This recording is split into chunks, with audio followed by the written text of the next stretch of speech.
Siva sir maximum நம்ம ஸ்டைலில் போவோம். நீங்கள் வேதாளம் கூட நீங்கள் ஒரு திருப்பாச்சி அது திருப்பாச்சி ஸ்டைல் தான். நம்ம திருப்பாச்சியில் வந்து வில்லேஜ்லேருந்து சென்னைக்கு வந்து அவ்வளோதான் சிவா சார் நம்ம பேட்டில் பண்ணுற மாதிரி தெரிஞ்சு. உங்களுக்கு ஏதாவது தோணி இருக்கா நம்ம ஒரு நல்ல ஒரு எக்ஸ்பெரிமெண்டல் ஃபிலிம் எடுக்கணும், அவார்ட் கேட்டகரியில் போகணும்? முன்னே வச்சுருக்கேன். திருப்பாச்சிக்கு முன்னாடிலாம் அதே மாதிரி ஸ்டைலில் எனக்கு நான் 2 படம் கழிச்சு வேறு மாதிரி கதையெல்லாம் சொல்லி பார்த்தேன் பிடிச்சிட்ட. அவங்க என்னை வந்து ஏன் சார் என்ன சார் உங்களுக்குமா எனக்கு வந்து ரொம்ப மனநிலை சரியில்லாத மாதிரியே என்ன சார் உங்களுக்கு கமர்ஷியல் படம் சூப்பர் நல்ல சாங் இருக்குது, நல்ல சீன் இருக்குது, மாஸ் சீன் இருக்குது, சாங் ஓப்பனிங் சாங் பண்ணிட்டாங்க. அதெல்லாம் இன்றைக்கி யாரும் பார்க்கல. இன்றைக்கி வந்து கலெக்ஷன் வந்து ஹீரோடைய அந்த சம்பாதிச்ச பேர் இருக்குல்ல மாஸ் இமேஜுக்காக தான் இன்றைக்கி இந்த பெரிய படம்லாம் ஓடுதே தவிர கதைக்காக ஓடலை. கலாச்சாரம் சீரழிகிற மாதிரி படம் எடுக்காதீங்க அப்படின்னு டியூட் படத்துக்கு பார்த்து சொல்லியிருக்காங்க. அதுலேயே லாஸ்ட்டாக ஒரு மெசேஜும் சொல்லியிருப்பாங்க, ஆணவ கொலை பண்ணால் இந்த மாதிரி இருக்குது அப்படின்னு சொல்கிறாங்க. நீங்கள் சொன்ன விஷயமும் அதில் இருக்குது, நான் அக்செப்ட் பண்ணுறேன்.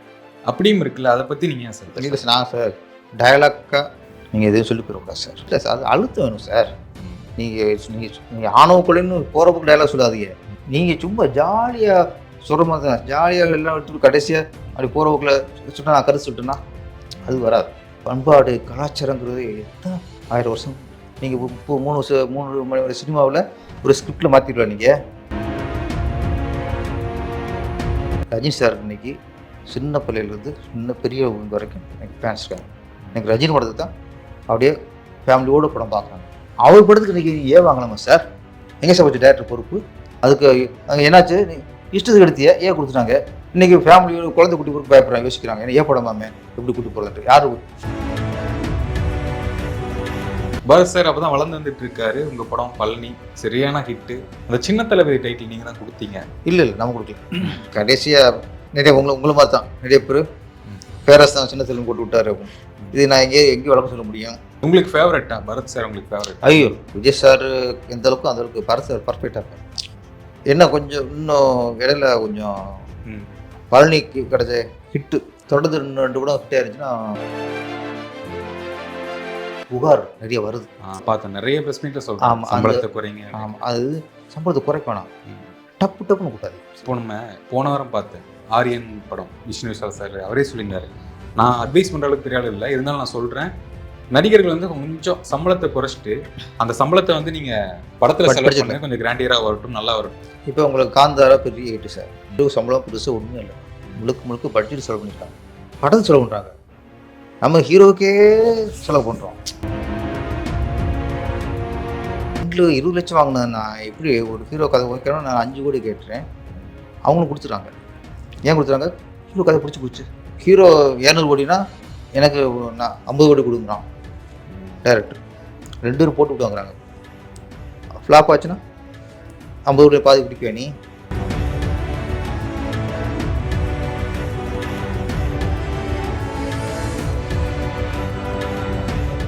சார் வணக்கம் சார். வணக்கம். பேரரசு சார்னா ஒரு ஃபார்மேட் இருக்கும். ஃபஸ்ட்டு பாடல் இந்த கமர்ஷியல் ஃபார்மேட்டு, பேரரசு சார் வருவார், கேமியா கொடுப்பாரு, அந்த பாடல்கள் எல்லா பாடல்களும் நீங்களே எழுதிடுவீங்க. இப்போ பேரரசு சார் மாதிரி பண்ணக்கூடிய இயக்குனர் நீங்கள் பார்த்து நம்ம ஸ்டைலில் இவர் பண்ணுறாரு யாரும் ஃபீல் பண்ணியிருக்கீங்களா? இல்லை இடையில ஹரி சார் பண்ணார். சிங்கம்லாம் பார்க்கும்போது நம்ம ஸ்டைலில் இருக்குது அப்படின்னு நினச்சேன். சிங்கம் 2 அதெல்லாம் பண்ணார். அது முன்னாடி ஃபஸ்ட்டு வேல் தானே அவன் பண்ணார், சூர்யா டவுன்லக்ஷ்மி. அப்புறம் நினச்சிருக்கேன் ஓகே நம்ம ஸ்டைலில் பண்ணுறாரு அப்படின்ட்டு. அதுக்கப்புறம் இவர் பண்ணும்போது நம்ம இவர்காரில் வேதாளம் பண்ணார் சிவா. சிவா சார் மேக்ஸிமம் நம்ம ஸ்டைலில் போவோம். வேதாளம் கூட நீங்கள் ஒரு திருப்பாச்சி அது திருப்பாச்சி ஸ்டைல் தான். நம்ம திருப்பாச்சியில் வந்து வில்லேஜ்லேருந்து சென்னைக்கு வந்து அப்போ வில்லேஜ் டு டவுனுக்கு வராங்க. ஆமாம், சென்னையிலேருந்து டவுனில் வந்து ரவுண்ட் அடிப்பாங்க. அவங்க சென்னையிலேருந்து கல்கத்தா போயிட்டாங்க.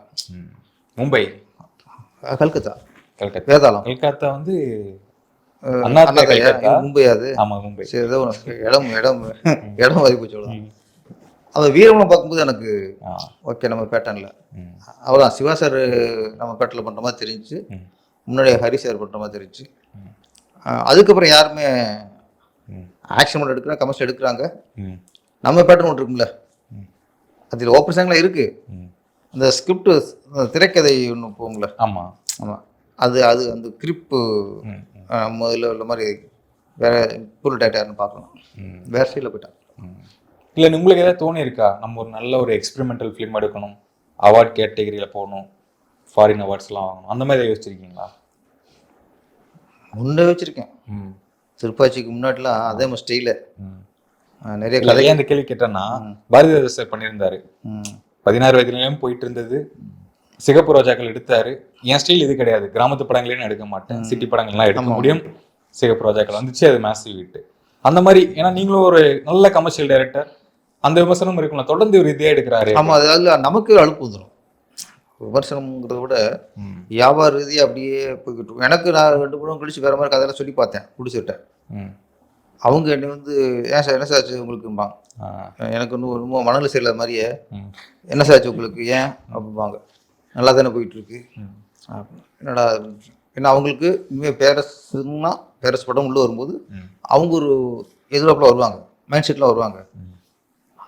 அது இல்லை வேற மாதிரி பண்ணும்போது நல்ல படம் இருந்தாலும் அவங்க எதிர்பார்த்து ஒன்று வர்றாங்கல்ல. ஆமாம். அப்போ அது இல்லைங்கும்போது படம் சைலண்ட் போயிடுவாங்க. நிறைய பிடிச்ச சொன்ன ரீசன் என்கிட்ட பேரஸ் படம் இன்னும் உள்ள வருவாங்க. ஆமாம். அப்போ அவங்க எதிர்பார்த்துட்டு வராங்க. நீங்கள் பட்டம் சூப்பராக இருக்குது, அவருக்காக எடுத்துகிட்டு வச்சுங்க, ஓகே இப்போ நல்லா தான் இருக்குது. அவங்களுக்கு எதிர்பார்த்து இல்லைங்கும் போது வெளியே வந்து அப்செட் ஆகி படம் சைடில் பண்ணி போயிடுவாங்க. இந்த ஒரு ரிஸ்க் இருக்குது சார் அப்படின்னாங்க. நான் யோசிச்சு பார்த்தேன், அது ஒன்று இருக்கணும். அப்போ காலங்கள் வேறு மாதிரி மாறட்டும் அப்படி. இப்போ காலங்களும் மாறி இருக்குன்னு நினைக்கிறேன் எனக்கு.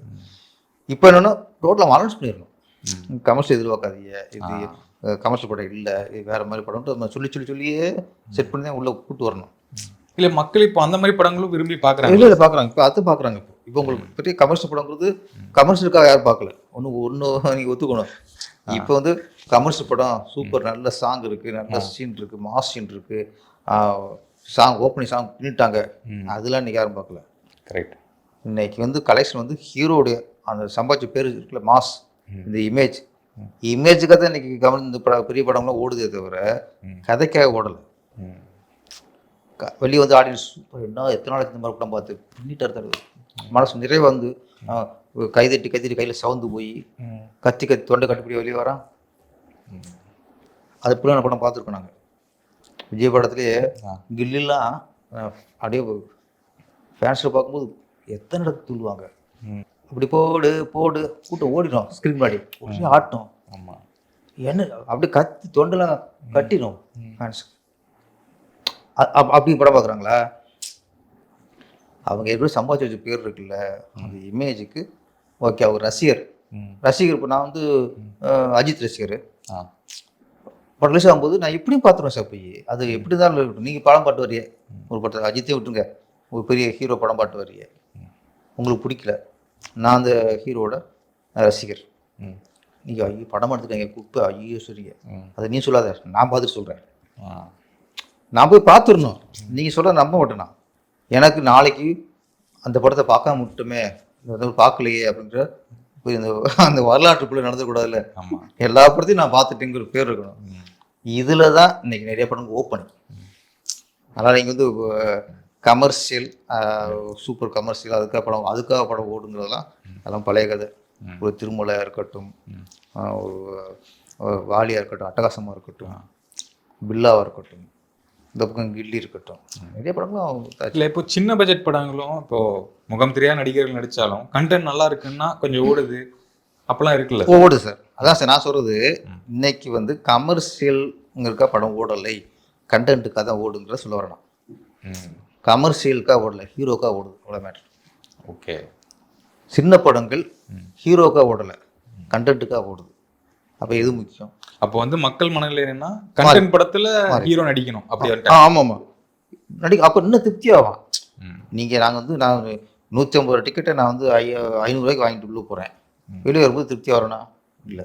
நீங்கள் சரியான படம், இப்போ ரஜினி சாருக்கு அண்ணாமலை பாட்டு வரும்போது எப்படி இருந்தான், பாட்ஷா பாட்டு வரும்போது எப்படி இருந்தான், படையப்பா பாட்டு வரும்போது வெளியே வரும்போது எப்படி இருந்தான், அது மாதிரி கூலி பாட்டு வந்து வெளியே இருக்கானா, அதை நீங்களே ஆராயினது. ஓகே, படையப்பா நம்ம ஃபேன்ஸ் படையப்பா வெளியே வரும்போது மூஞ்சி பார்க்கணும். இப்போ ரிலீஸ் ஆன படத்தை வெளியே வரும்போது அவங்க மூஞ்சியை பாருங்கள், மூஞ்சி தெரிஞ்சுக்குவோம் சார், மூஞ்சி தெரிஞ்சுக்குவோம். சும்மா கேமரா வச்சுட்டு மைக் நீட்டும் போது அவர் தலைவர் படம் சார் சுமாராக சொல்லுவேன் அவன் வேற லெவல் தலைவர் பிச்சிட்டார் அப்படின்னா அது ஒரு தலைவர் காப்பாற்றுறதுக்கு இவன் தியாகம் பண்ணுறான்னு இவன் ஓடிப்பான். இது நம்ப முடியாது. இன்னைக்கு கண்டென்ட் நடக்கணும் சார். கமர்ஷியல் படத்தில் கதை இருக்கும் சார். நீ வந்து கண்டென்ட் தேவை சார் உங்களுக்கு. கமர்ஷியல் படத்தில் நீ கதையாவது வைங்கிறேன். அந்த கதையில் ஒரு பெரிய ஹீரோ, கோடிக்கணக்கான ரசிகர் வச்சிருக்க ஹீரோ, அந்த கோடிக்கணக்கான ரசிகர் வந்து தேட்டருக்கு வந்து படம் பார்க்க போகிறான். அவனுக்கு நீங்கள் கமர்ஷியலாக நல்லா சொல்லுங்கள். ஆனால் நல்ல விஷயம் சொல்லுங்கள். நீங்கள் படம் நல்லா குத்துட்டீங்க, ஜாலியாக இருங்க, ஃபைட் பண்ணுங்கள், சாங் பண்ணுங்கள், குத்து சாங் பண்ணுங்கள், என்ன பண்ணுங்கள். சொல்கிற விஷயம் இருக்குல்ல, சொல்கிற விஷயம் வந்து சமூகத்தை பாதிக்காத விஷயமா இருக்கும். சமூகத்தை பாதிக்காத விஷயம். இப்போ பெரிய ஹீரோக்கள் அந்த மாதிரி சொல்லியிருக்காங்களா? நீங்கள் சொல்லவே இல்லைங்கிறேண்ணா. என்ன சொல்ல வரீங்க? அண்ணாமலையில் இருக்குல்ல, நட்பு சொன்னாங்கல்ல, படைப்பலன்னு சொல்கிறாருல்ல, கில்லியில் ஒன்று சொல்கிறாங்கல்ல, ஒரு பொண்ணு நம்மளை தஞ்சை அடைஞ்சிருச்சு, அதை நினச்சதை நம்ம நடத்தி கொடுக்கணும். அது வெளிநாடு போகிறோங்கிறது உயிரை உணர்ச்சி, அதுக்கு பாஸ்போர்ட் எடுத்து அனுப்பி வைக்கணும். ஒரு பொண்ணு நினைப்பிச்சு சார். லவ்வே இல்லை சார். எனக்கு இது விஜய் படத்தில் எல்லா 4 முறையாக லவ் படம், திருமலை லவ்வர் கதை நான் பண்ணுவார். கில்லி தான் எனக்கு ரொம்ப பிடிக்கும். லவ்வரே இல்லை. ஒரு பொண்ணு தெருவில் ஓடி இருக்கும்போது தஞ்சை புதுட்டா, வீட்டுக்குள்ள வைக்கும்போதுலாம் லவ் இல்லை, பிரியும் போது தான் ஓஹோ நம்ம மனசில் இருக்காளங்கிறது எங்கே அவனுக்கு தெரியுது. அவளை ஏர்போர்ட்டில் அனுப்புறதுக்கு அப்புறம் தான் தெரியுது. ஏறு அப்படிமா பேர சொல்லி, அப்போ தான் ஆகா நம்ம மனசில் இருக்காங்கிற விஷயம் அப்போ தான் அவனுக்கே தெரியுது. இது வந்து ஒரு மைனூட்டான இது. அப்போ லவ் பண்ணாத பொண்ணுக்கு அவன் அவ்வளோ பண்ணுறான். சொல்கிறேன்னா ஏதோ ஒரு விஷயம் அவனுக்கு வேணும்ல. சும்மா இப்போ நான் சமீபத்தில் ஒரு விஷயம் பார்த்தேன். கலாச்சாரம் சீரழிகிற மாதிரி படம் எடுக்காதீங்க அப்படின்னு டியூட் படத்துக்கு பார்த்து சொல்லியிருந்தீங்க. அதுலேயே லாஸ்ட்டாக ஒரு மெசேஜும் சொல்லியிருப்பாங்க, ஆணவ கொலை பண்ணால் இந்த மாதிரி இருக்குது அப்படின்னு சொல்கிறாங்க. நீங்கள் சொன்ன விஷயமும் அதில் இருக்குது, நான் அக்செப்ட் பண்ணுறேன். அப்படியும் இருக்குல்ல, அதை பற்றி நீங்கள் ஏன் சார்? இல்லை நான் சார் டயலாக்காக நீங்கள் எதையும் சொல்லி போயிடக்கூடாது சார். ஓகே, நான் சொல்கிறேன். மலையாளத்தில் இப்போ சைக்கிளா படம் ஒன்று முன்னாடி கேள்விப்பட்டீங்களா? சைக்கிளா முழுக்க விட்டு படம் பாங்களா? இப்போ என்ன ஒரு ஆம்பளை வந்து ஃபாலோ பண்ணிட்டு போகிற மாதிரி கதை வைப்பாங்க சார். ஃபாலோ பண்ணிட்டு போகிறோம். இது பூரா விட்டா 6ஆக காட்டுவாங்க. கடைசியாக வர சொல்லுவாங்க சார், பல பெண்கள்கிட்ட போனால் எய்ட்ஸ் வரும்ட்டு ஒரு விஷயம் சொல்லிட்டாங்க. அதுக்காக அதை நான் அவார்டுக்கு அனுப்புறது உங்களுக்கு. அவன் வந்து ஒரு பெண்ணால், அதுதான் உங்களுக்கு ரத்த கண்ணீர் வந்து கடைசி அவருக்கு குஷ்ட நோய் வந்து என்ன மனைவி இல்லாமல் பல பெண்கிட்ட தொடர்பு வச்சதுனால அவருக்கு குஷ்டம் வந்துடும். அப்போ கதையை ஃபாலோ பண்ணுறான். பிகினிங்லேயே அது கேரக்டர் கிடைச்சா அப்போ அவன் ஃபீலோட கதையோடு கொண்டு போய் நீங்கள் சொல்லும்போது அது இன்றைக்கி ரத்த கண்ணீர் தான் நம்மளுக்கு ஞாபகத்தில் இருக்குது. நம்ம நிறைய படங்கள் இருக்குது. நீங்கள் சும்மா போயிட்டு அப்படியே டப்புன்னு இவர் ரஜினி சார் வந்து ஒரு உழைப்பாளர் படம் கொடுப்பாரு. திடீர்னு நேற்று நான் கூலி, இன்னைக்கு நான் நடிகன், நாளைக்கு அப்படிப்பாரு. ஆமாம், அது அரசு படம். அது அரசு படமே இல்லையா? ஆனால் அரசு பேசுவார். எங்கேயோ ஒரு இடத்துல அரசியல் டைலாக் பேசுறதுனால நீங்கள் அரசு படம் சொல்லிட முடியாது. அது மாதிரி நீங்கள் எங்கேயோ ஒரு ஆணவ கொலைங்கிறனால நீங்கள் வந்து இது வந்து ஆணவ கொலைக்கு எதிரான படம் சொல்ல முடியாது. ஆணவ கொலைன்னா எது நான் சொல்கிறேன், காதல் படம் பார்த்தீங்களா? கருத்து, அதான் சார் ஆணவ கொலை. அங்கேதான் புரியும். ஆகா அந்த அந்த என்ன வரைக்கும் சொல்லுவாங்க இல்லை, அதே சார் அந்த அப்பாவுடைய பயத்தினால அந்த விஷயம் நடக்குது. இங்கேயே அதை காமிச்சிருப்பாங்கல்ல, சரத்குமார் சாரோட பயங்கரமாக கேட்டதான் காமிச்சிருக்காங்க. எல்லாமே அது அழுத்தம் வேணும் சார். நீங்கள் ஆணவ கொலைன்னு போகிறப்போ டைலாக் சொல்லாதீங்க. அதுதான் காதல் எடுத்தாங்க. காதலில் வந்து அந்த பொண்ணு கடைசி என்ன பண்ணுவோம், உனக்கு கொன்றுவாங்கும்போது தாலி அறுத்து போட்டால் அவன் கொல்ல மாட்டாங்க, இல்லைன்னா கொன்றுவாங்க. கொண்டான்னா ஆணவ கொலை. கடைசி அவன் பைத்தியமாயிரும். அவனுக்கு ஹீரோங்க. உங்களுக்கு ஒரு கதையை நீங்கள் சொல்ல ஒரு விஷயம் வந்து எனக்கு இதயத்தில் எழுதி நீங்கள் எழுதணும். அப்படியே எத்தனை படங்கள் இருக்கு. நீங்கள் சும்மா ஜாலியாக சொல்கிற மாதிரி தான், ஜாலியாக எல்லாம் எடுத்துட்டு கடைசியாக அப்படி போகிற போக்கில் சொன்னால் நான் கருத்து சொல்லிட்டேன்னா அது வராது. அதுக்கு என்னன்னா உங்களுக்கு நான் சொல்ல ஒரு கலாச்சாரங்கிறது எப்போ உருவாச்சு? 2 வருஷத்துலையா, 50 வருஷத்துலையா, 100 வருஷத்துலையா? ஒரு கணவன் மனைவி தாலி, மஞ்சள் கயிறு, மஞ்சள், அப்புறம் செயின் அல்லது தாலி டிசைனு இதெல்லாம் உருவாகிறதுக்கு 2000 வருஷம் மேலே ஆச்சு சார். ஒரு கணவன் மனைவி குடும்பம் என்ன இதெல்லாம் வந்து கலாச்சாரம் பண்பாடு உருவாகிறதுக்கு 2000 வருஷம் ஆச்சு. ஒவ்வொன்றா படிப்படியாக சேலை கட்டுலேருந்து ஜாக்கெட் போட மாட்டாங்க அப்போது. அப்புறம் ஃபஸ்ட்டு மேலே எதுவுமே போட மாட்டாங்க. அப்புறம் சேலை சுற்றிக்கிட்டாங்க மாறப்போல. அப்புறம் மாற போட்டாங்க. சொல்கிறேன் படிப்படியாக வளர்றதுக்கு எத்தனை வருஷம் ஆச்சு. நீ சினிமா வந்து இன்னைக்கு டிஜிட்டல் எப்படி இருந்துச்சு? ஃபஸ்ட்டு ஊம் படமாக இருந்துச்சு, அதுக்கப்புறம் பேச முடியாமல் இருந்துச்சு, ஸ்ட்ரைட் ஸ்பாட் டப்பிங் இருந்துச்சு, அப்புறம் டப்பிங் பண்ணாங்க, அப்புறம் பிளாக் அண்ட் ஒயிட்டு, அப்புறம் கலரு 35mm, அப்புறம் சினிமாஸ்கோப்பு, இன்னைக்கு டிஜிட்டலு, டிஐ, அது இது எத்தனை வருஷம் ஆச்சு வளர்ச்சிக்கு? இதுதான் கலாச்சார பண்பாடு. அப்படி தான் சார் ஒரு சினிமா வளர்ச்சிக்கே எத்தனை வருஷம் ஆகுது. இன்றைக்கி சினிமாஸ்கோப்பில் டிஜிட்டலில் நம்ம படத்தை பார்க்குறோம். ஃபிலிம் இருந்துச்சு, ஃபிலிம் போச்சு, டிஜிட்டலில் சொல்கிறேன். அப்போ பண்பாடு கலாச்சாரங்கிறது எத்தனை 1000 வருஷம். நீங்கள் இப்போ 3 மணி வரை சினிமாவில் ஒரு ஸ்கிரிப்டில் மாற்றிடுவா. நீங்கள் தப்பு பண்ணக்கூடாது சார். நீங்கள் கலாச்சாரத்தை பின்பற்றல இல்லையோ அதை நீங்கள் காய் பண்ணக்கூடாது. சினிமாவில் ஒரு படம் ஓடிச்சுங்கிறதுக்காக நீங்கள் ஒரு கலாச்சார சீர்குலைக்கான ஒரு புது அர்த்தத்தை நீங்கள் சொல்லிடக்கூடாது. ஓகே, கவனம் தேவை. உங்களுக்கு ரசிகர் உருவாட்டாங்க, உங்களுக்கு பிஸ்னஸ் இருக்குது அப்படிங்கும்போது பொறுப்பு கூடணும். ரைட், பொறுப்பு கூடணும். திருப்பாச்சி ஓடிடுச்சு, எனக்கு அதில் வந்து யூஏ சார் சர்டிஃபிகேட்டு. எனக்கு நான் இவர் போராடி பார்த்தேன் சென்சாரில். ஏன் எதுக்காக கொடுத்தாங்க? அதான் எனக்கு யூ தான் எடுத்துருக்கேன். ஏன்னா ஃபேமிலியோட அது ஃபேமிலியோட படம் பார்க்கணும், தங்கச்சி சென்டிமெண்ட்டு. அப்போ யூஏ கொடுத்தாங்க.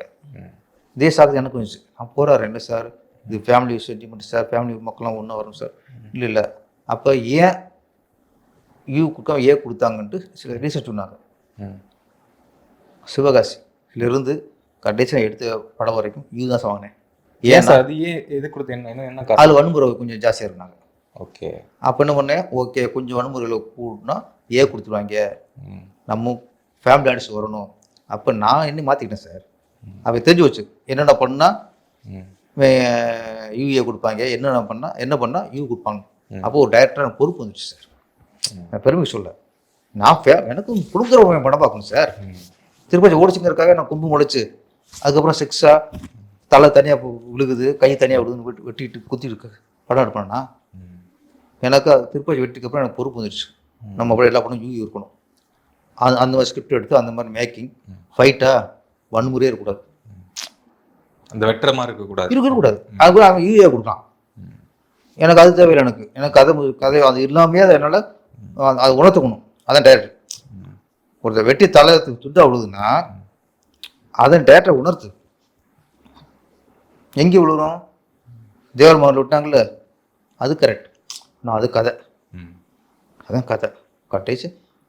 கடைசி ஒருத்தனை திருப்பி மிருகமாக்கிட்டாங்க சார். ஒருத்தனை பண்பாளனாக இருந்தான், படித்தவனாக இருந்தான், இந்த ஊரே தித்துன்னு நினைச்சான், அவனையே கையில் 60 தூக்கி விடைச்சிட்டாங்க. அது கதை. அப்போ எங்கே கதைக்கு தேவைப்படுதோ நீ அங்கே விட்டு சும்மா எவனே தெரியாது ஜூனியர் ஃபைட்டர் வருவான். ஃபைட்டருக்கு உனக்கு என்ன இருக்குது?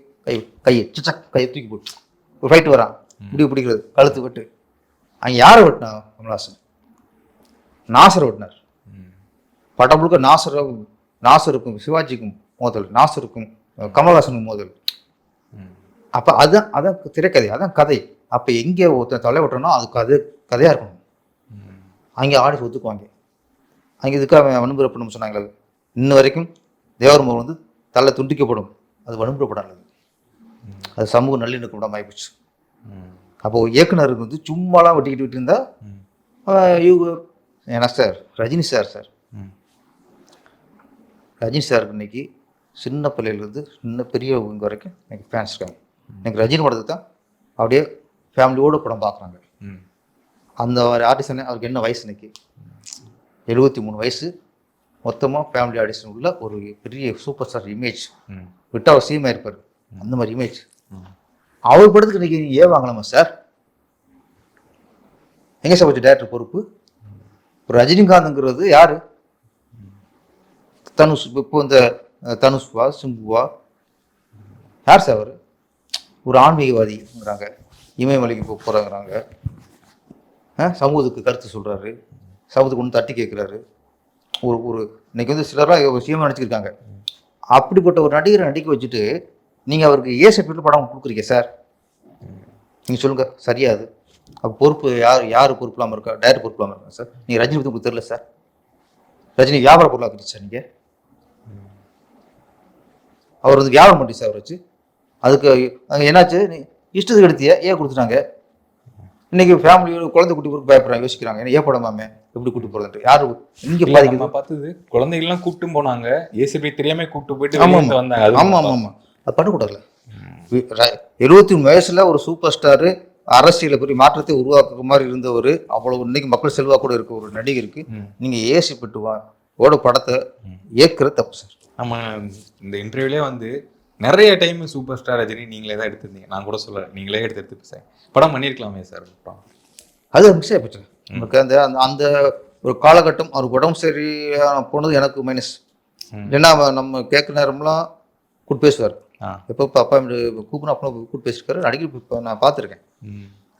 நம்ம கதையை ரெடி பண்ணிட்டு சொல்லலாங்கிற நேரத்தில் தான் அவங்களுக்கு மிஸ் ஆகி போச்சு. இல்லைன்னா வாழ்க்கையில் ஒரு பெரிய திருப்தியாக இருந்தது எனக்கு.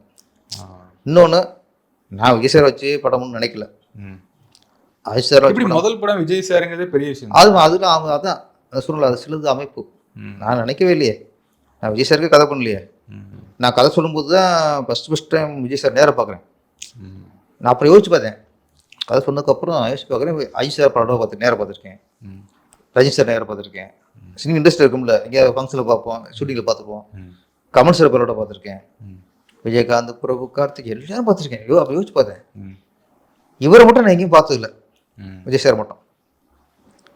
நான் கதை சொல்லி ஓகே ஆனதுக்கப்புறம் தான் இது வரைக்கும் ஃபஸ்ட் டைம் பார்க்குறோம்ல. அப்போ அதுதான் நம்ம எது நடக்கும் எது நடக்காதுன்னு நம்ம கையில் இல்லை. எது நடக்குமோ அது நடக்கும், சிலது எது நடக்காதோ அது நடக்காமல் போயிடும். அதனால் நான் என்ன சொன்னால், ரஜினியை வச்சு படம் இல்லைன்னு கொலைப்படக்கூடாது. விஜய் வச்சு படம் பண்ணணும்னு நினச்சி நான் நினைக்கல, அது நடந்திருக்குல்ல. அது எனக்கு பெரிய, அது பெரிய சந்தோஷம் எனக்கு. அஜித் வச்சு பண்ணிட்டோம், விஜய் வச்சு பண்ணிட்டோம், இந்த சந்தோஷத்தை போய் ரஜினி வச்சு பண்ண ஃபீல் பண்ணக்கூடாது. நான்லாம் சார் எப்போ சொல்கிறேன், நான் திருப்பாச்சி பண்ணும்போது பெரிய ஹீரோ வச்சு பண்ண நினைக்கவில்லை. அந்த காலகட்டம் வந்து இப்படி டேரக்டரான போகுதுன்னு நினச்சிக்கிருந்தேன். ஏன்னா இண்டஸ்ட்ரிக்கு வந்து நான் இப்போ 13-14 வருஷம் ஆகி போச்சு. நான் டேரக்டர் ஆகலை, இங்கேயும் முட்டி மோதிக்கிருக்கேன், வாய்ப்பு கிடைக்கல. ஏதோ டேரக்டரானா போகும்னு நினச்ச காலகட்டம் தான் அது. அப்போ விஜய் சார் படமே எனக்கு கிடைக்கும்போது அது இவ்வளோ ஒரு விஷயம், அது நம்மளுக்கு நிறைவு. சார் 2 சார் விஜய் சார் கூட 2 படம் சின்ன தளபதி கூட. பாரத் சார் அப்போ தான் வளர்ந்து வந்துட்டு இருக்காரு. உங்கள் படம் பழனி சரியான ஹிட்டு. நான் விக்கிபீடியாவில் பார்த்தேன், பிளாக் பஸ்டர் பாம் அப்படின்னு போட்டிருந்தேன். நான் வசூல் வேட்டை அந்த அளவுக்கு படம். அந்த சின்ன தளபதி டைட்டில் நீங்கள் தான் கொடுத்தீங்க. இல்லை நம்ம கொடுக்கல, நான் அது மாட்டேனே. அப்போ இளைய தளபதி தானே விஜய் சார். இவங்க என்ன பண்ணாங்க, பழைய படம் முடிஞ்சது, அப்போ சின்ன தளபதின்ட்டு போடலாம்னாங்க. நான் மாட்டேன்ட்டு. அப்புறம் விஜய் சார், பாரத் சாரோட மேனேஜர் பழனி, அவரும் சார் பட்டம் கொடுத்துலாம் சார். இல்லை நீங்கள் வேற சொல்லுங்க ஏதாவது. ஏன்னா பழனி தான் அறிமுகமாச்சுலாம். ஆமாம் போட்டால் அது வேற, போட்ட கதை வேற. நான் சொல்கிறேன் நீங்கள் வேற ஃபஸ்ட். அப்போ நான் பவர் ஸ்டாருங்கிறது இந்த இப்போ வந்தார் சீனிவாசன், அவர் இல்லை அவர். அதுக்கப்புறம் வந்தார். நான் அதில் சொன்னேன், ஏன்னா பவர் ஸ்டார் ஒரு பரத்து போடுங்க, ரைமிங் இருக்கும் பவர் ஸ்டார் பரத்துட்டு, இதான் இப்படி போட்டுங்க, இது எல்லாம் வேணாம். ஏன்னா இளைய தலைவன் இருக்காரு, சின்ன தலைவன்னா அது நல்லா இருக்காது. விஜயரான அறிமுகப்படுத்திருக்கேன், அவர் கொண்டு வந்து டேரக்டர்னா அதே மாதிரி பட்டம் வைக்கும்போது தப்பாக போயிடும், அது நான் பண்ணக்கூடாது. நீங்கள் வேற சொல்லுங்க, ஏதாவது சொல்லுங்க பட்டம், அது போட்டுக்கலாம். பவர் ஸ்டார் சொல்கிறேன், பவர் ஸ்டார் வேணாட்டாங்க. சரி ஓகே ஆகட்டும். அப்புறம் திருப்பி ரொம்ப புடிச்சிரும், இது என்ன சார் இருக்குது, இது ரொம்ப சார் விஜய் சார் தப்பாக நினைக்கப்படுறாரு. அவருக்கு இளைய தளபதி, இப்போ நடிகர் திலகம், அப்போ இளைய தளபதி விட்டு பிரபு வந்தார், இவ்வளோ காரணம் சொல்கிறாங்க. அப்போ நான் ஒன்று சொன்னேன் அவங்கள்ட்ட, சார் இதுக்கு முன்னாடி அந்த படங்கள்லையோ இல்லையோ அவருக்கு வந்து சின்ன தளபதி பரத்து நேரில் வந்திருந்தா அதை நான் மாற்ற போகிறதில்ல.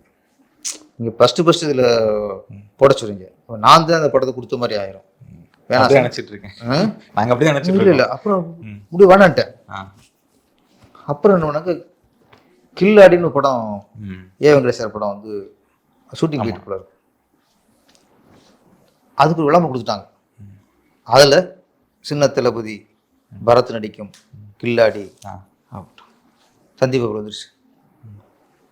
டக்குன்னு ப்ரொடியூசர் எல்லாம் வந்து மேனேஜர்லாம், சார் நீங்கள் கொடுக்க சேர்த்தா இப்போயே வந்துருச்சு சார். இன்னும் ஒரு லாக் பண்ணுவாங்கல்ல, கோர்ட்லாம் வக்கீல்லாம் போட்டு பண்ணுவாங்க, அது மாதிரி நீங்கள் இந்த வந்துருச்சு சார்.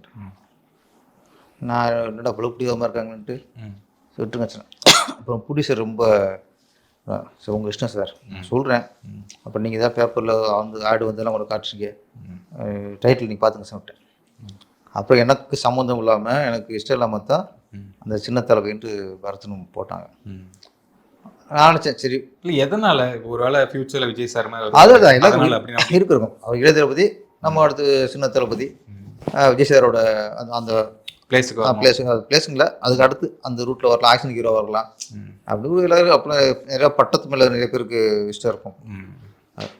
கடைசியாக நிறைய உங்களை மாதிரி தான் நிறைய பேர் பேரஸ் தான் சின்ன செல்வம் போட்டு விட்டாரு அப்படின்னு. இது நான் எங்கேயும் வழக்கம் சொல்ல முடியும், நான் விஜய் சார்ட்ட பின்ன சொல்ல முடியுமா? சரி விட்டாச்சு, தலைவின்னு விட்டாச்சு அப்படியா. அது சின்னத்திலுக்கு அவங்களா விரும்பி பண்ணிக்கிட்டு. உங்களுக்கு ஃபேவரட்டா பரத் சார்? உங்களுக்கு ஃபேவரட்? ஐயோ விஜய் சார் எந்த அளவுக்கு அந்த அளவுக்கு பரத் சார் பர்ஃபெக்டாக இருப்பார். ஒரு கம்ஃபர்ட் ஹீரோ மகளை கம்ஃபர்ட்டாக இருப்பார்.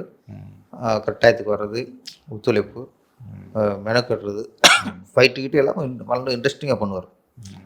என்ன கொஞ்சம் இன்னும் இடையில கொஞ்சம் பழனிக்கு கிடைச்ச ஹிட்டு தொடர்ந்து 2 படம் ஹிட் ஆயிருந்துச்சுன்னா அந்த ரேஞ்சுக்கு போயிருப்பார் அவர்.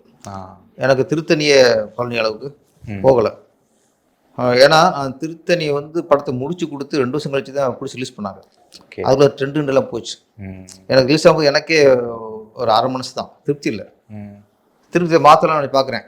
இந்த ஓப்பனிங் சாங்கு ஃபைட்டு நான் அது பழைய ஸ்டீலாக போச்சு. மாற்றலாம் கதையோட ஆகிப்போச்சு. ஓப்பனிங் சாங்லாம் மாற்ற முடியல. சரி ஓகே 2 வருஷம் ரிலீஸ் பண்ணுறோம், இது பழைய ட்ரெண்டில் இருக்குது அப்படின்னு சொல்லி அப்புறம் விட்டாச்சு. அது அந்த சூட்டோட 6 மாதம் வந்துருந்துச்சுன்னா இந்த அளவுக்கு கொஞ்சம் இறங்கியிருக்காது, ஓரளவு தப்பிச்சிருக்கும்.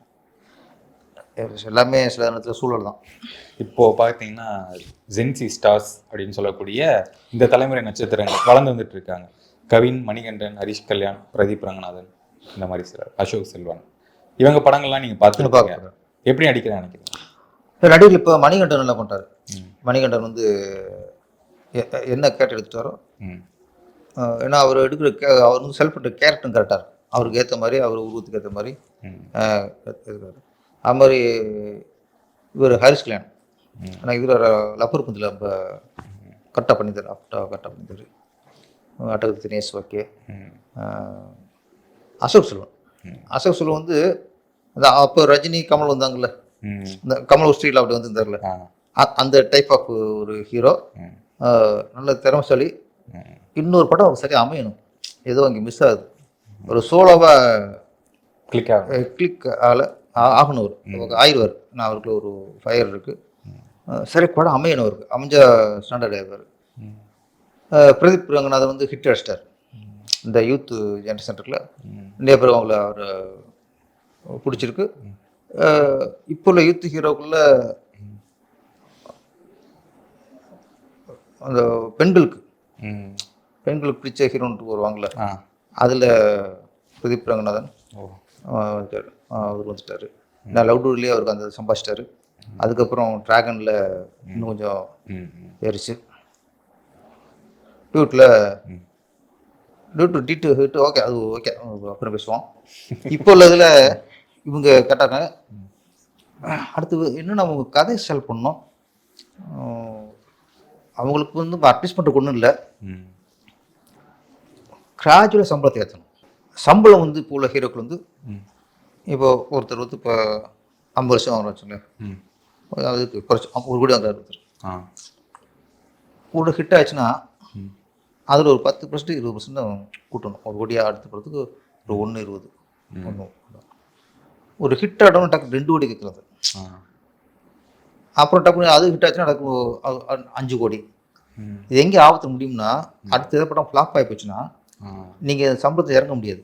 அப்போ யாருமே உங்களை கூட மாட்டாங்க. அப்போ இந்த டேஞ்சர் இருக்குது. நீங்கள் சம்பளம் டப்புன்னு கூட்டுறதில்ல, பெரிய டேஞ்சர் இருக்குது. நான் ஒரு ஹீரோ, நான் 5 கோடி வாங்கிட்டேன், அடுத்த ஒரு படம் ஃப்ளாப் ஆகி போச்சு, அடுத்த ஒரு ஹீரோ நான் வந்து 4 கோடி வாங்கவே மாட்டேன், எனக்கு ஒரு தாழ்மணக்கம் வரும். மார்க்கெட்டு போச்சோ, 5 கோடி வாங்கணும், இப்போ 3 கோடிக்கு கூப்பிட்றாங்களே, இறங்கிட்டா டவுன் ஆச்சு வரும். அப்போ அடுத்த இவன் 5 கோடி கொடுக்கணும், அது வரைக்கும் நான் வெயிட் பண்ணுவேன். வராமல் போட்டேன்னா அது ஒரு டேஞ்சர் இருக்குது. அப்புறம் என்ன ஆகும், நான் 5 கோடி கொடுக்குற ஆள் வந்துடுவான். இப்போ நான் 5 கோடி வாங்கும்போது பட்ஜெட் 20 கோடி இருக்கும் பட்ஜெட்.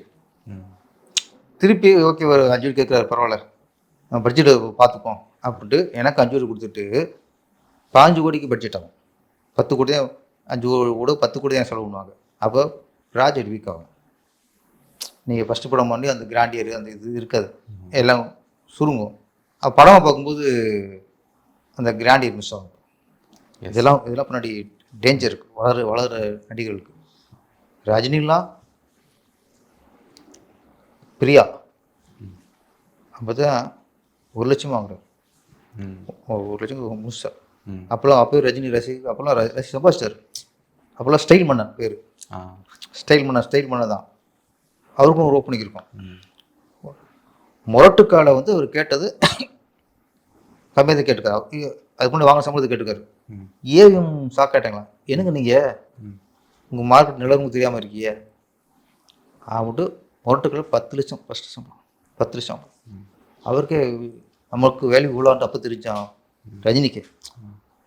அதுக்கப்புறம் 125 படமோ என்னும்போது தான் மாப்பிள்ளை, அப்போ தான் 40 லட்சம் பேப்பரில் வருது. அப்போ 40 லட்சம் வாங்குறதுக்கு அவர் 120 படத்தை தாண்டிட்டார். அதுக்கப்புறம் தான் 40 லட்சம் வாங்குறாரு. அப்போ எவ்வளோ இப்போது சூப்பர் ஸ்டார் இன்றைக்கி உட்காந்துருக்காருன்னா இதெல்லாம் ஒரு காரணம். வெறும் நடிப்பு ரசிகர் மட்டும் இல்லை, எந்த நேரத்தில் எப்படி கிராஜுவலாக சம்பளத்தை ஏற்றணும், எப்போ நம்ம கொஞ்சம் ஒரு பிடிச்சி லாஸ் ஆகி போச்சு, அப்போ அடுத்த படத்தில் எப்படி அட்ஜஸ்ட் பண்ணி அவருக்கு கால்ஷீட் கொடுத்து அவருக்கு ஹெல்ப் பண்ணி விடணும். நம்மளால் பிடிச்சி லாஸ் ஆகிட்டான், அடுத்த படத்தில் நம்ம சம்பளம் இல்லாமல் பண்ணலாம். என்னென்னமோ அது ஒரு ஒர்க்கு சார். நம்மளை சார்ந்தவர்கள், நம்மளை வச்சு படம் பண்ணவங்க, அவங்களுக்கு ஒரு இழப்புனா அது நான் தான் பொறுப்பு. என்னை நம்பி தான் நாங்கள் ஓடுற குதிரை, என்னை நம்பி பணம் கட்டிட்டிய ஸ்லிப் ஆகி போச்சு. அப்போ இது ஒரு சூப்பர் ஸ்டார் இன்றைக்கி சிம்மாசனில் ரஜினி சார் உட்காந்துருக்காருன்னா வெறும் நடிப்பு வெற்றி மட்டும் இல்லை, அந்த குணமும் உண்டு, சம்பளத்தில் முன்னப்புன்னா அட்ஜஸ்ட்மெண்ட்டு எல்லாமே உண்டு. இப்போ உள்ள இளைஞர்கள் சொல்கிறேன், அட்ஜஸ்ட் பண்ண நான் பெரிய ஜீனியஸ் மாதிரி அதான் இல்லை, புகார் நிறைய வருது. பார்த்தேன் நிறைய ப்ரெஸ் மீட்ல சொல்றேன். ஆமாம், சம்பளத்தை குறைங்க. ஆமாம், அது சம்பளத்தை குறைக்க வேணாம், டப்புன்னு கூட்டாது. வெற்றிங்கிறது உங்களுக்கு அடுத்த படம் வெற்றிங்கிறது கன்ஃபார்மா சார்? இப்போ நம்ம போன வாரம் பார்த்தேன் ஆரியன் படம், விஷ்ணு விஷால் சார் அவரே சொல்லியிருந்தாரு, நான் அட்வைஸ் பண்ணுற அளவுக்கு பெரிய ஆள் இல்லை, இருந்தாலும் நான் சொல்கிறேன், நடிகர்கள் கொஞ்சம் சம்பளத்தை குறைச்சிட்டு அந்த சம்பளத்தை நீங்கள் படத்தில் செலவு பண்ணுங்க, கொஞ்சம் கிராண்டியராக வரட்டும், நல்லா வரட்டும் அப்படிங்கிறாரு. அவரே இப்போ வளர்ந்து வரக்கூடிய ஒரு நடிகர், அவரே இப்போ சொல்கிறாரு. ஆமாம், அந்த சம்பளத்தை அதிகப்படுத்திட்டு பொருள் செலவுல கம்மி பண்றதுனால அதுதான் மிஸ் ஆகுது. இப்போ உங்களுக்கு காந்தாரா பெரிய ஹிட் சார், அங்கே ஹீரோ சம்பளம் பெருசு ஒன்றுமே இல்லை, முழுக்க பட்ஜெட் செலவு பண்ணியிருக்காங்க. அது ஒரு 40 கோடினா 10 கோடி தான் மொத்த ஆர்டிஸ்ட் சம்பளம், 30 கோடி பட்ஜெட் சம்பளம். அப்போ அதனால உங்களுக்கு கிராண்டியர் எல்லாம் கொண்டு வர முடியும்னா படத்தை செலவு பண்ணுறாங்க. நம்ம ஹீரோக்கே செலவு பண்ணுறோம். நம்ம ஹீரோக்கு மொத்தமாக கொடுக்கும்போது என்னன்னா ப்ராஜெக்டில் 60% ஹீரோக்கு சம்பளம், அடுத்து 20% டைரக்டரு, ஹீரோயின், மியூசிக் டைரக்டர், இவங்களுக்கு ஒரு 20% தான் சார் இன்றைக்கி விஷுவலில் பார்க்குற செலவு. விஷுவலுக்கு ஒரு படம் 200 கோடினா அதில் 40 கோடி தான் நீங்கள் விஷுவல் பார்க்குறீங்க. 160 கோடி எங்கே போச்சுன்னா இவங்க சம்பளம் போச்சு. அப்போ உங்களுக்கு இது வராது.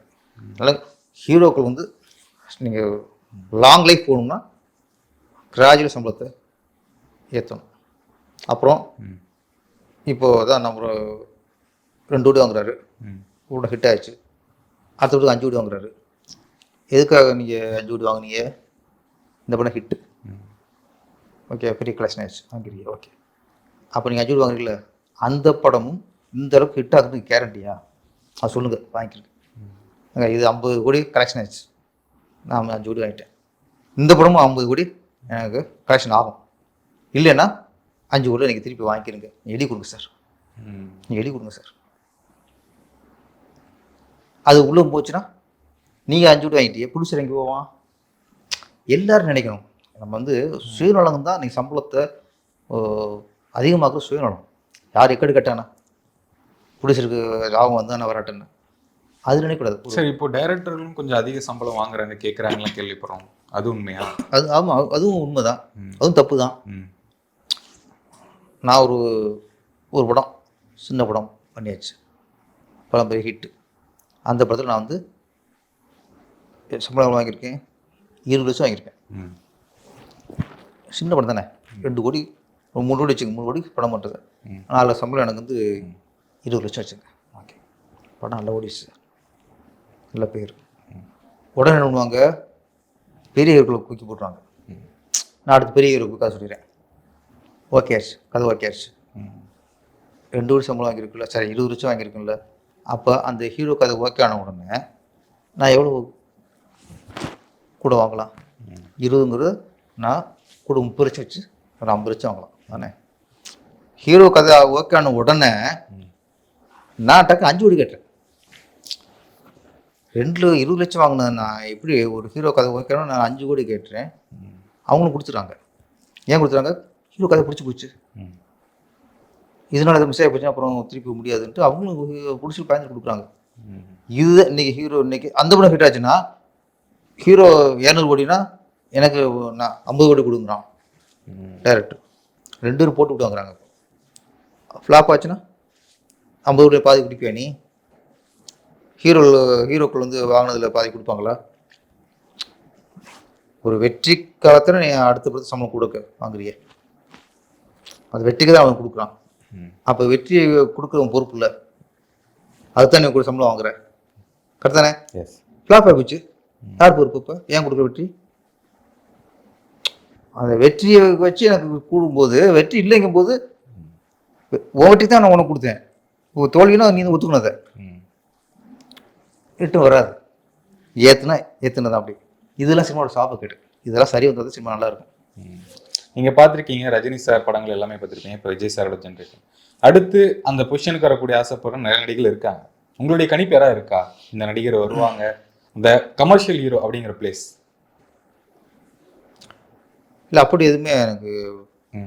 எம்ஜிஆர், சிவாஜி, ரஜினி, கமல், விஜய், அஜித், இதோட அந்த அந்த அந்த மாஸ் ஒரு ஃபேன்ஸு ஃபாலோவர்ஸ் இருப்பாங்களே. அடுத்து விஜய் சேதுபதி, சிவகார்த்தின்னு ஒன்று இருந்துச்சு. அப்புறம் விஜய் சேதுபதி வந்து அந்த பலதரப்பட்ட கேரக்டர்லாம் பண்ணி அந்த இடத்த கொஞ்சம் மிஸ் பண்ணிட்டாருன்னு தோணுது எனக்கு. திருப்பி அவர் ஹீரோவாக திருப்பி ஜெயிக்க வேண்டிய இதில் இருக்கார்.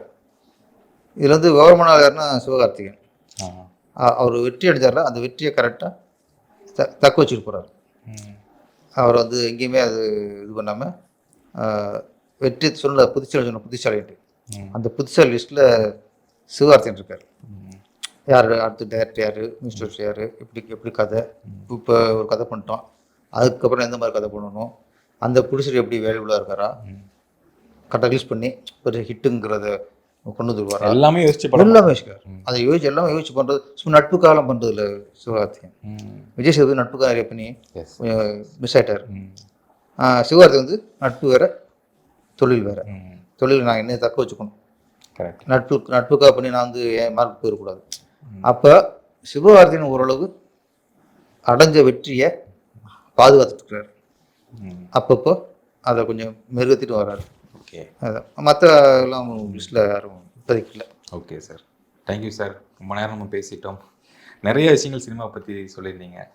அடுத்து சார்கிட்ட இந்த ப்ராஜெக்ட் எதிர்பார்க்கலாம், அது அப்டேட் இருந்தால்? இல்லை, கண்டிப்பாக. நீங்கள் கேட்டிங்களா வேற ஒரு பேட்டர்னில்? ஆமாம், அதுதான் போயிட்டுருக்கு. எப்படியும் ஜனவரி பிப்ரவரியில் முழுக்க அது பேரரசு படமாக இருக்கும், கமர்ஷியல் படம் இருக்காது. இல்லை, பேரரசு படம்னாலே அதுதானே. இல்லை, அதுதான் கமர்ஷியல் படமாக இருக்காது. வேற ஒரு நல்ல ஒரு கண்டென்ட்டு, ஒரு புதுசாக ஒரு திரைக்கதை. ஏன்னா இன்றைக்கி வந்து ஏதோ ஒரு கதை அப்படியே கதைக்கு ஒரு திரைக்கதை பண்ணிட்டுலாம் ஜெயிக்க முடியாது. இன்னைக்கு அவனை புரட்டி போடணும். இன்னைக்கு ஆடியன்ஸ் வந்து படம் பண்ணுற டேரக்டரை விட படத்தை பார்க்குற ஆடியன்ஸு அறிவாளியாக இருக்கான், ஒத்துக்கணும். அவன் நம்மளோட ரொம்ப அறிவாளியாக இருக்காங்க. ஏன்னா நான் ஒரு ப்ராஜெக்ட் 6 மாதம் மட்டும் வச்சுங்களேன், அந்த 6 மாதத்தில் நான் மேக்ஸிமம் பார்க்குறது ஒரு 10 படம் பார்ப்பேன். இண்டஸ்ட்ரியில் ரிலீஸாக இருக்கும், பார்க்கணும்னு பார்ப்பேன். நான் ஒரு 10 படம் மேக்ஸிமம் பார்த்துருப்பேன். அவன் 200 படம் பார்த்து வரான் இந்த 6 மாதத்தில் ஆடியன்ஸ். நான் படம் பண்ணுற டேரக்டர் 10 படம் பார்க்குறேன். படம் பார்க்குற ஆடியன்ஸ் வந்து அவன் 200 படத்துக்கு மேலே. தமிழ் படம் மட்டும் இல்லை, தமிழ், இங்கிலீஷு, ஹிந்தி, மலையாளம், எங்கெங்கே என்ன படம் நல்லா ஓடி இருக்கோ அதெல்லாம் ஓடிடி பிளாட்ஃபார்மில் பார்த்துட்டு அவன் ரொம்ப தெளிவாக வரான். அப்போ நம்மளோட அவன் இப்போ உஷாராக இருக்கான், ரொம்ப அறிவாளியாக இருக்கான். அப்போது அவங்கள படம் பண்ணும்போதுலாம் சும்மா ஈஸியெல்லாம் நம்ம ஜெயிக்க முடியாது இப்போது. அதனால் நம்ம ரொம்ப மெனக்கடணும். இப்போ அப்போ மாதிரி ஈஸியெல்லாம் ஜெயிக்க முடியாது இப்போ. ஆடியன்ஸ் அறிவாளி சார். அன்றைக்கி வந்து ஆடியன்ஸ் வந்து படம் பார்ப்பாங்க அவ்வளோதான். ஓகே, இது கதை, ஒரு இது வசனம், ஒரு டைலாக்கு, சாங் சூப்பர், கிளைமாக்ஸ் கரெக்டாங்கப்பா, இப்போ ஜாலியாக எடுத்துகிட்டு பார்ப்பாங்க. என்ன இங்கே லொக்கேஷன் போயிருக்காங்க அவங்க படத்தை ரசிச்சான். இப்போ அப்படி இல்லை, இவன் அறிவுக்கு கனெக்ட் பண்ணுறான். அந்த படத்தை வந்துச்சு, இது அந்த இங்கிலீஷ் படத்தை தூக்கி வச்சுருக்காங்க, இவன் இப்படி படம் பார்க்குறான் சார்.